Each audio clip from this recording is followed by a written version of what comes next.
ইব্রাহিম ভাই, এই বাক্সে আমার সারা জীবনের সঞ্চয়। এটা আপনার কাছে আমানত রেখে যাচ্ছি, আল্লাহর নামে রাখুন। একটা আমানত যার খেয়ানত করলে দুনিয়া ও আখিরাত দুটোই নষ্ট হয়। বরগাঁও গ্রামে হাফেজ ইব্রাহিম সাহেব ছিলেন সবার বিশ্বাসের মানুষ। তিনি আমানতের হক আদায় করতে জানতেন। ইব্রাহিম ভাই, আমি বিদেশে যাচ্ছি। এই বাক্সে আমার সারা জীবনের সঞ্চয়। 6 মাস পর ফিরব। এটা আপনার কাছে আমানত রেখে যাচ্ছি। ঠিক আছে ভাই, এটা আমি আল্লাহর আমানত হিসেবে রাখলাম। কবরে আর আখিরাতে এর জবাবদিহি করতে হবে। 6 মাস পর কেরামত আলী ফিরে এলেন, কিন্তু তার অবস্থা খুব খারাপ ছিল।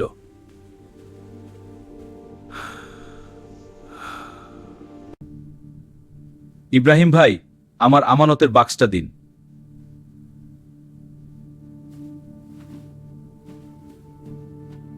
ভাই, আপনি যখন দিয়েছিলেন তখন বলেছিলেন এটা আপনার সারা জীবনের সঞ্চয়। আজ বলছেন এটা আমানত। আমি খুলিনি, কিন্তু আপনি কি সত্যি বলছেন? আমি আসলে পরীক্ষা করতে চেয়েছিলাম। আমি ভেবেছিলাম যদি আপনি খুলে কিছু নেন, কিন্তু আপনি অটুট রেখেছেন।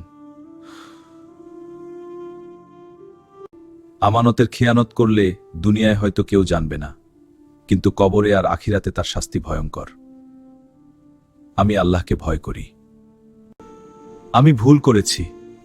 আমি আপনাকে পরীক্ষা করতে গিয়ে নিজেই পরীক্ষায় ফেল করেছি।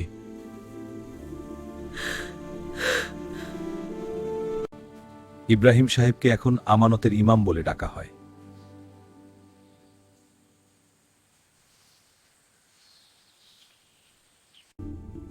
আমানতের খেয়ানত করলে দুনিয়ায় লাভ হয়, কিন্তু আখিরাতে শুধু শাস্তি।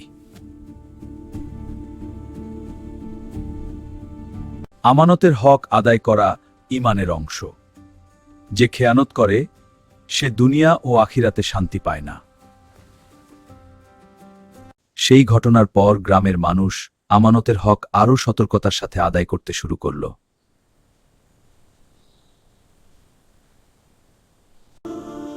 হে আল্লাহ, আমি আমানতের হক আদায় করিনি, আমাকে ক্ষমা করো।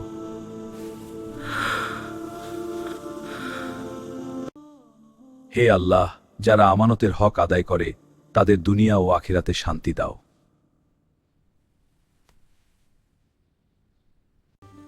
আমানতের খেয়ানত করলে দুনিয়ায় হয়তো লাভ হয়, কিন্তু আখিরাতে শুধু শাস্তি।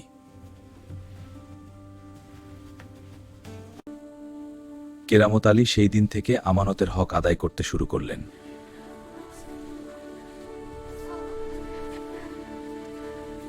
ভাই, আপনার কারণে আমি আজ সত্যিকারের শান্তি পেয়েছি।